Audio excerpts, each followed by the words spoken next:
അപ്പോൾ 2021 ഇത് സ്റ്റാർട്ട് ചെയ്തപ്പം എത്ര കുട്ടികളായിരുന്നു ആ ഒരു ഫസ്റ്റ് ബാച്ചിലൊക്കെ ഉണ്ടായിരുന്നത്? ഫസ്റ്റ് ബാച്ചിൽ എനിക്ക് തോന്നുന്നു 5 കുട്ടികളോ ഒക്കെ വെച്ചിട്ടാണ് നമ്മൾ സ്റ്റാർട്ട് ചെയ്തത്. ഓക്കെ, അപ്പോൾ ഇത്രത്തോളം കുട്ടികളെ പഠിച്ചെടുക്കാൻ സാധിച്ചു. അപ്പം എൻ്റെ ഒരു കാര്യം പറയുകയാണെങ്കിൽ എൻ്റെ ഒരു ഫ്രണ്ട് ഇതുപോലെ തന്നെ പുറത്തു പോകാനായിട്ടുള്ള കാര്യങ്ങൾ ട്രൈ ചെയ്തപ്പം ഫസ്റ്റ് ഇങ്ങനെ അന്വേഷിക്കുമ്പോൾ നമ്മൾ സെർച്ച് ചെയ്യുമല്ലോ ഏത് സ്ഥാപനമാണെന്നല്ല.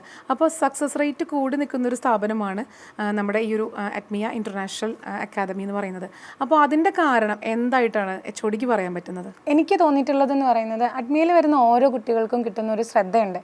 അതായത് നമ്മളുടെ ഇപ്പം ഞാൻ പറഞ്ഞു പല ഫീൽഡിലുള്ള കുട്ടികൾക്കും ഇപ്പോൾ ഓപ്പർച്യൂണിറ്റീസ് അവിടെ അഡ്മിയിൽ പ്രൊവൈഡ് ചെയ്യുന്നുണ്ട്.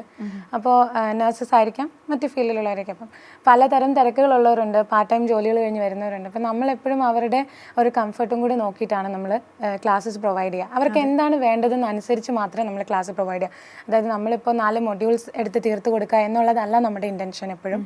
അപ്പോൾ ആ കുട്ടികളുടെ ലാംഗ്വേജ് എലിജിബിലിറ്റി എത്രത്തോളം ഉണ്ട്, അതെങ്ങനെ ഇമ്പ്രൂവ് ചെയ്താൽ അവർ ആഗ്രഹിക്കുന്ന ഒരു എക്സാമിന് അവർക്ക് ആഗ്രഹിക്കുന്ന ഒരു പെർഫോമൻസ് കൊടുക്കാൻ പറ്റും. അത് ഓരോരുത്തർക്കും വ്യത്യാസമാണ്. ആ വ്യത്യാസം എന്നുള്ളത് ഞങ്ങൾ എപ്പോഴും കെയർഫുള്ളി നോട്ടീസ് ചെയ്യാറുണ്ട്.